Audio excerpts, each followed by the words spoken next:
Hello, aspirant. Welcome you all. So currently we are dealing with the chapter chemical control and coordination. उसकी already 3 lectures हो चुकी है. आप उसको जा करके देख सकते हैं. और लास्ट क्लास जो है हमने एंड अप किया था with the topic adrenal gland से. उसके ऊपर भी हमने बहुत सारी चीज़ें जो है उसके ऊपर बात की थी. और आई होप कि आप जो है लेक्चर 3 अटेंड करके आए होंगे. और आज का lecture 4th and the last lecture है इस चैप्टर का. तो थाइमस ग्लैंड जो है जिसको हमने थ्रोन ऑफ इम्यूनिटी कहा था, लोकेशन उसकी डॉर्सल साइड ऑफ हार्ट में था यानी कि ऑर्टा. हार्मोन सिंथेसाइज होने वाले उससे that is the thymosin. And thymosin एक तरह का प्रोटीनिशियस हार्मोन होता है जो कि प्रोवाइड करता है सेल मेडिएटेड इम्यूनिटी. इसकी फंक्शंस के ऊपर हमने बात की थी. फिर हमने एड्रिनल ग्लैंड जो है उसको स्टार्ट किया था, जिसको सुप्रा रीनल ग्लैंड जो कि प्रेजेंट होता है above the kidney at the anterior part of the kidney. इसकी 3 जोन्स थी. जोना ग्लोमेरुलोसा जो कि आउटर पार्ट था, उसके बाद जोना फेसिकुलाटा मिडिल पार्ट, उसके बाद जोना रेटिकुलरिस जो कि इसका इनर पार्ट था. एड्रिनल ग्लैंड को डिवाइड करते हैं हम एड्रिनल कॉर्टेक्स और एड्रिनल मेड्यूला में. इन दोनों से अलग अलग तरह के हार्मोन्स जो है वो रिलीज होते हैं. जो कॉर्टेक्स से निकलने वाले हार्मोन्स होते हैं वो होता है कॉर्टिकॉइड्स, और जो एड्रिनल मेड्यूला से निकलते हैं हार्मोन, उनकी ग्रुप ऑफ हार्मोन्स को हम कहते हैं कैटेकोलामाइन्स. ठीक है. इसके बाद हम कैटेकोलामाइन्स के ऊपर बात कर रहे थे कि कैटेकोलामाइन्स जो आता है उसमें उसके अंदर आता है एड्रेनलिन, जिसको एपिनेफ्रिन भी कहते हैं, नॉर एड्रेनलिन या फिर नॉर एपिनेफ्रिन, और डोपामिन आता है. जोना फेसिकुलाटा जो है जिसको ग्लूकोकॉर्टिकॉइड कहते हैं वो रिलीज करता है कॉर्टिसोल और कॉर्टिसोल. जोना ग्लोमेरुलोसा जो होता है दैट इज मिनरलोकॉर्टिकॉइड जिसको कहते हैं वो रिलीज करता है एल्डोस्टेरोन. और जोना रेटिकुलरिस जो है जो कि गोनाडो या फिर सेक्स कॉर्टिकॉइड है, वहाँ से निकलता है डीएचई. फिर हमारा जो एड्रिनल ग्लैंड का पार्ट मैंने आपको बताया, एड्रिनल कॉर्टेक्स और मेड्यूला, उसमें आउटर पार्ट कॉर्टेक्स 80 to 90% होता है, इनर पार्ट एड्रिनल मेड्यूला 10 से 20% होता है. और वो इन डायरेक्ट कॉन्टैक्ट कनेक्शन में रहता है ऑटोनोमिक नर्वस सिस्टम के. इसके बाद जोन्स के ऊपर थोड़ी सी बातें हुई थी हमारी. सारी जोन्स जो था 3. जोना ग्लोमेरुलोसा की अगर हम बात करें तो यहाँ से निकलता है इसको मिनरलो कॉर्टिकॉइड कहते हैं, और बेसिकली यहाँ से निकलता है एल्डोस्टेरोन. एल्डोस्टेरोन का फंक्शन की ये रेगुलेट करता है mineral metabolism in the body. Salt retaining hormone भी कहते हैं इसको, और ये कराता है reabsorption of the sodium from the DCT part of the nephron से. फिर हमने इसका नेक्स्ट पार्ट किया था that is the zona fasciculata, जिसको ग्लूकोकॉर्टिकॉइड कहते हैं. ये ब्लड ग्लूकोज लेवल को बढ़ाता है. ग्लाइकोजेनोलाइसिस यानी ग्लाइकोजन को तोड़ता है जिसे ग्लूकोज बनाता है. सेलुलर अपटेक जो है ग्लूकोज का उसको डिक्रीज करता है. एंटी इन्फ्लामेटरी और इम्यूनो सप्रेसिव इसका इफेक्ट होता है. जोना रेटिकुलर जिसको सेक्स कॉर्टिकॉइड भी कहते हैं, ये रिस्पॉन्सिबल होता है for the growth of the secondary sexual character in the mails and the females. फिर आया था एड्रिनल मेड्यूला, जिसकी हार्मोन जो थी दैट इज़ द कैटेकोलामाइन्स. उसके ऊपर हमने थोड़ी बहुत बातें की थी. दैट इज़ द एड्रेनलिन और नॉर एड्रेनलिन इमरजेंसी हार्मोन कहते हैं, फियर फाइट और फ्लाइट. पीपल डायलेट हो जाता है, हार्ट बीट जो होता है हमारा हार्ट रेट वो बढ़ जाता है, डाइजेस्टिव सिस्टम की सिक्रीशंस कम हो जाती है, हार्ट रेट बढ़ जाती है. इसको 3F4S हार्मोन भी कहते हैं.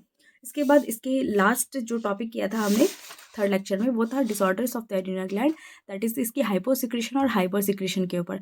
हाइपोसिक्रेशन में एडिसन्स ग्लैंड हो सकती है, और हाइपर सिक्रेशन में एल्डोस्टेरोनिज्म जिसको कोन्स डिजीज भी कहते हैं, और hyper secretion of the sex corticoid जिसमें गायनेकोमेस्टिया और एड्रिनल विरिलिज्म कहते हैं.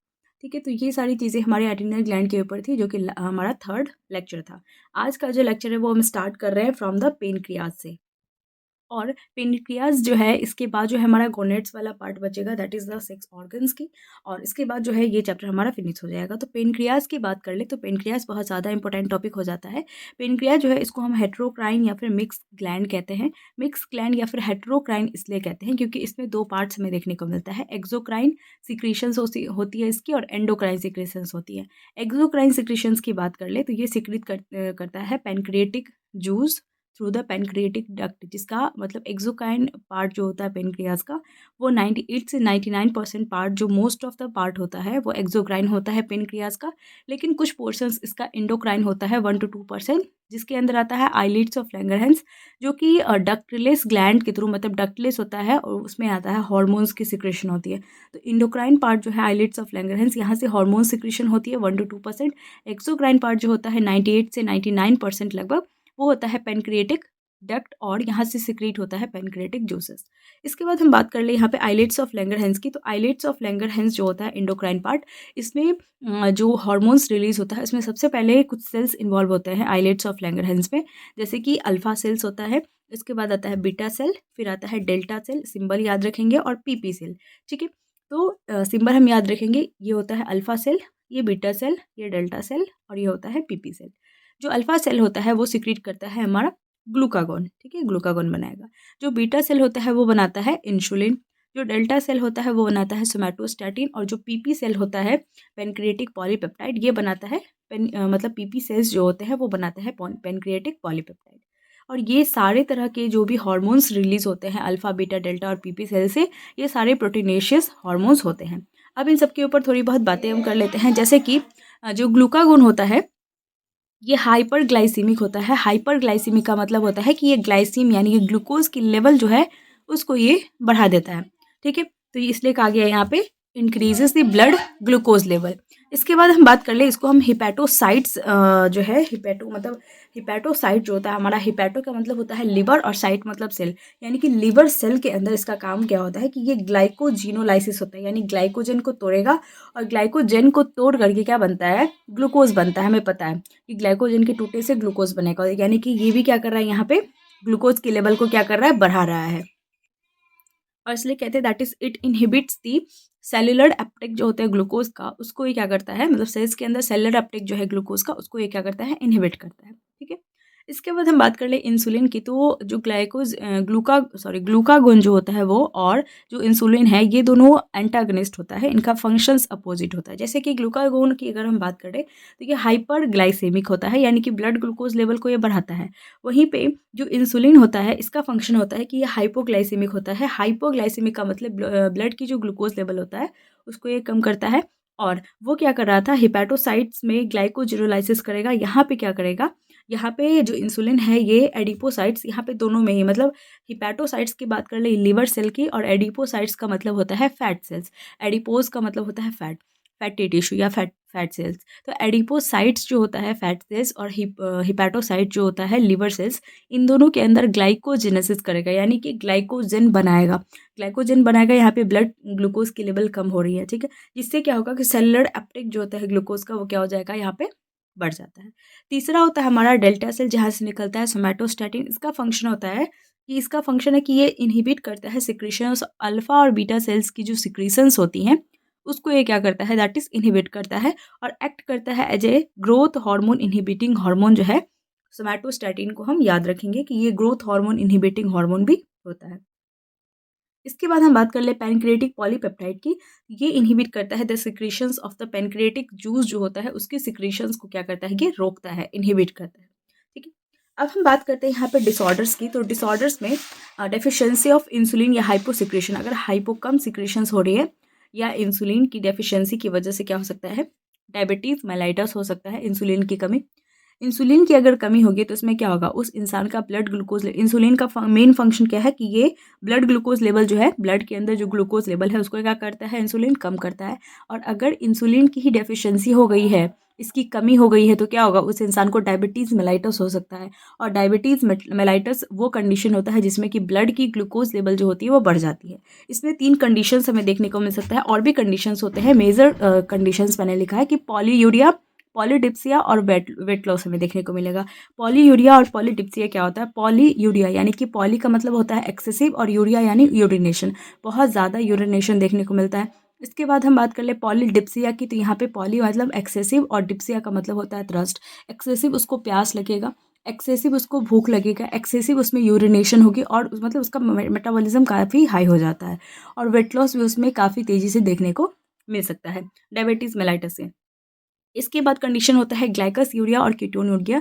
इसमें क्या होता है कि जो यूरिन होता है उसमें हमें ग्लूकोज और कीटोन बॉडीज़ जो है वो देखने को मिलती है। नेक्स्ट हम बात करें डायबिटीज़ इंसिपिडस की, तो यहाँ पे डेफिशिएंसी हो जाती है एडीएच यानी एंटी डायूरेटिक हार्मोन जो है उसकी डेफिशिएंसी से क्या हो जाता है, डायबिटीज इंसिपिडस होता है। दोनों को याद रखेंगे, डायबिटीज़ मेलाइटस किसकी वजह से होता है, डायबिटीज़ इंसिपिडस किसकी वजह से होता है।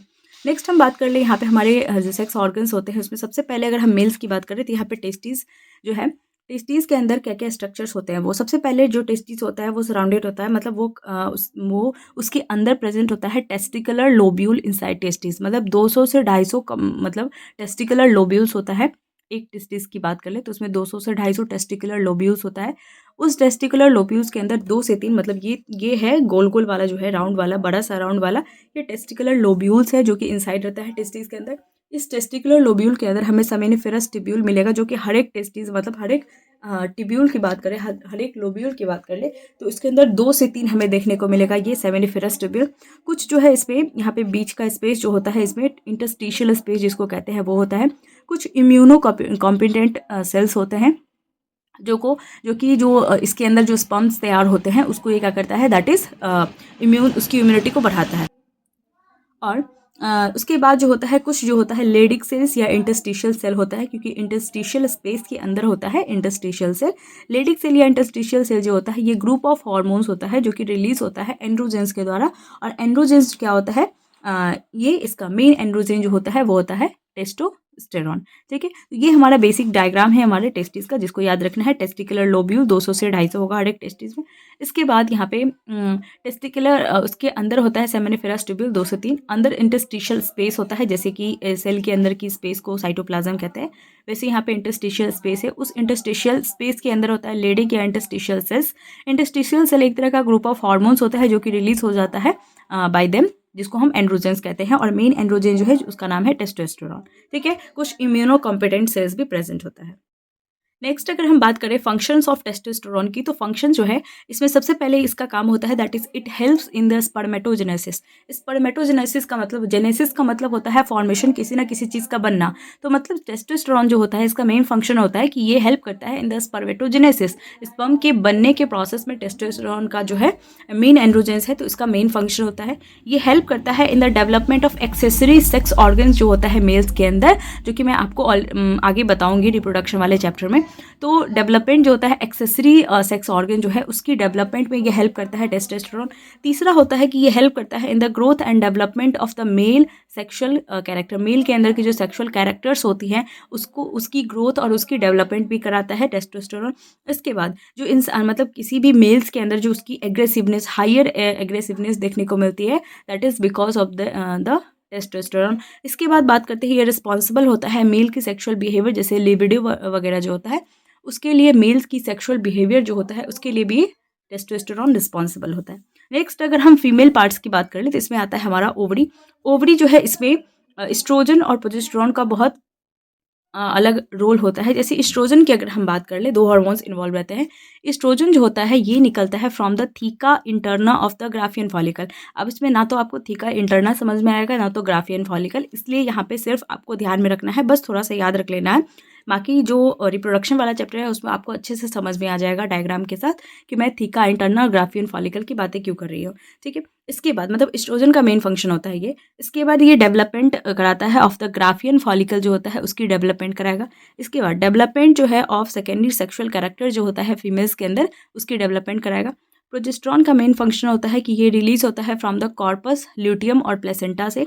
ये हेल्प करता है इन मेंटेनिंग प्रेगनेंसी की टिकने की वजह जो होती है प्रोजेस्टेरोन होती है। इसके बाद ये हेल्प करता है in the development of alveoli of the mammary gland जो होती है, जहाँ से मिल्क की सिक्रीशंस होती है, उसके अंदर जो एल्विलाई होता है उस एल्विलाई की डेवलपमेंट प्रोजेस्टेरोन कराता है। और मतलब एल्विलाई की डेवलपमेंट करा रहा है यानी कि मिल्क के फॉर्मेशन की डेवलपमेंट भी यही करा रहा है प्रोजेस्टेरोन। ठीक है, इसके बाद हम बात करते हैं जो हमने आपको बताया था कि कुछ हार्ट, किडनी और जीआईटी से भी कुछ कुछ हार्मोन्स रिलीज होते हैं, उसमें क्या क्या होता है वो हम आगे देख लेंगे। तो अभी हम देख लेते हैं उसको। हार्ट जो होता है यहाँ से निकलता है एएनएफ। एएनएफ जो होता है मैंने आपको ऑलरेडी बताया था रास मैकेनिज्म, जब मैं आपको बता रही थी तब मैंने आपको बताया था कि एएनएफ जो होता है एट्रियल नाइट्रोयूरेटिक फैक्टर, जब क्या होता है कि हाई बीपी जो जीएफआर मतलब रास मैकेनिज्म जब एक्टिवेट होता है, रेनिन उसमें इन्वॉल्व रहता है, तो वो क्या करता है हमारे बीपी, ब्लड वॉल्यूम, जीएफआर सबको बढ़ा देता है। अब ये जो बढ़ा हुआ बीपी जो है, ब्लड वॉल्यूम, ये क्या होता है अगर हमारे हार्ट तक जाता है तो हमारे हार्ट में क्या होगा, हाई ब्लड प्रेशर वाला ब्लड जा रहा है, उसकी वजह से क्या हो सकता है, बहुत सारी प्रॉब्लम हो सकती है। इसकी वजह से एएनएफ का फंक्शन यहाँ पे आता है। जो एएनएफ होता है एट्रियल नाइट्रोयूरेटिक फैक्टर, ये वेसो डायलेशन करता है, जो ब्लड प्रेशर होता है उसको नॉर्मल कर देता है। दूसरा होता है दूसरा जो हमारा स्ट्रक्चर है that is the kidney. Kidney से निकलने वाले जो हैं वो है रेनिन। रेनिन रास मैकेनिज्म में इन्वॉल्व रहता है, जो बीपी, बीवी और जीएफआर जो है उसको बढ़ाता है। इरिथ्रोपोइटिन जो है ये आरबीसी का जो है फॉर्मेशन करता है। इसके बाद हम बात कर ले यहाँ पे थर्ड ऑर्गन की, that is the GIT. GIT जिसके अंदर बहुत सारे हार्मोन्स आते हैं, गैस्ट्रो इंटेस्टिनल ट्रैक्ट। अब इसमें सबसे पहले हम बात कर ले यहाँ पे जीआईटी के अंदर, तो गैस्ट्रीन। गैस्ट्रीन जो होता है ये रिलीज होता है स्टमक में, हमारे स्टमक में गैस्ट्रीन बनता है, रिलीज होता है, और ये प्रमोट करता है the secretion of the gastric juice जो होता है उसकी सिक्रीशन जो है उसको उसको ये क्या करता है, प्रमोट करता है। दूसरा हम बात कर ले सिक्रेटिन की। सिक्रेटिन जो होता है फर्स्ट हार्मोन डिस्कवर्ड है, मैंने ऑलरेडी आपको बता रखा है ये। इसके बाद ये स्टिमुलेट करता है the pancreas to release, pancreas को स्टिमुलेट करता है ताकि वहाँ से रिलीज हो सके HCO3- यानी कि बाइकार्बोनेट और वाटर। इसके बाद जो है दैट इज तीसरा है, दैट इज कोलेसिस्टोकाइनिन पेनिक्रियोजाइमिन, जिसको CCK-PKZ भी कहते हैं। कोले का मतलब होता है गॉल ब्लैडर, और पेनक्रियाज मतलब यहाँ पे गॉल ब्लैडर और पेनक्रियाज का एक साथ जो होता है। डाइजेशन वाला चैप्टर अगर आप पढ़ते तो आपको समझ में आता है ये चीज़, लेकिन फिर भी आपको यहाँ पे समझना होगा, याद रखना होगा इस चीज़ को कि गॉल ब्लैडर और पेनक्रियाज जो है यहाँ से जो भी जो सिक्रीशंस निकलते हैं वो फाइनली हमारा आता है कॉमन बाइल डक्ट में। तो ये चीज़ आपको वहाँ पे समझ में आता है, लेकिन यहाँ पे कोलेसिस्टोकाइनिन पेनक्रियोजाइमिन इसलिए क्योंकि गॉल ब्लैडर और पेनक्रियाज की सिक्रीशंस एक जगह आती है, तो इसमें इन दोनों का सिक्रीशंस मिला होता है। जैसे कि अगर हम बात करें तो ये स्टिमुलेट करता है CCK-PKZ, स्टिमुलेट करेगा पहला पेनक्रियाज को ताकि वहाँ से रिलीज हो सके पेनक्रिएटिक जूस। दूसरा ये स्टिमुलेट करता है गॉल ब्लैडर को ताकि रिलीज हो सके वहाँ से बाइल जूस। इसके बाद हम बात करें यहाँ पे डुओकाइनिन की। डुओकाइनिन जो होता है ये स्टिमुलेट करता है डिओडेनम को to synthesize and release the intestinal juice. इसके बाद आता है हमारा हिपैटोक्राइनिन। हिपैटोक्राइनिन मतलब हिपैटो यानी लिवर से रिलेटेड कुछ है। ये स्टिमुलेट करता है लिवर को ताकि वहाँ से सिंथेसाइज और रिलीज हो सके बाइल जूस। और लास्ट जो हमारा है GIP, जिसको इंटरोगेस्ट्रॉन भी कहते हैं। इंटरोगेस्ट्रॉन को GIP कहते हैं। GIP का मतलब होता है गैस्ट्रिक इनहिबिटरी पेप्टाइड। ये इनहिबिट करती है गैस्ट्रिक जूस की सिक्रेशंस को। तो ये थी हमारी यहाँ तक की लास्ट टॉपिक, जहाँ तक मैंने आपको पूरा जो है वो बता दिया है। और आई होप जो है आपको लेक्चर समझ में आया होगा, और नहीं समझ में आया है तो आप फिर से इसको जाकर के देख लीजिए, आपको समझ में आएगा। बहुत ही शॉर्ट कीवर्ड्स की पॉइंट्स में मैं आपको समझाती हूँ, और सारे NCERT के ही पॉइंट्स रहते हैं। और आपको हैंड रिटन नोट्स चाहिए ये सारे, तो आप इंस्टाग्राम, टेलीग्राम कहीं पे भी जुड़ सकते हैं, आपको मिल जाएगा। और तब तक के लिए stay tune, stay healthy and thank you.